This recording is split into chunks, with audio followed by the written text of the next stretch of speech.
دوستو، کیا آپ جانتے ہیں کہ پاکستان پر چوتھا مارشل لا کب اور کس نے لگایا تھا؟ جی ہاں دوستو، بات کچھ یوں ہے کہ کارگل جنگ کے بعد سول ملٹری تعلقات کی خرابی کی وجہ سے chairman joint chief general Pervez Musharraf نے 12 اکتوبر 1999 میں ملک پاکستان پر چوتھے مارشل لا کا اعلان کر دیا۔ Dear brothers and sisters, your armed forces have never and shall never let you down, inshallah.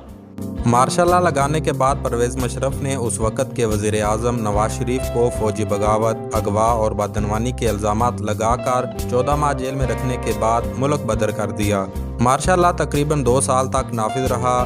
30 April 2002 کو پاکستان میں پرویز مشرف کو 5 سال تک صدر رہنے کی اجازت دینے کے حوالے سے ریفرینڈم کرایا گیا۔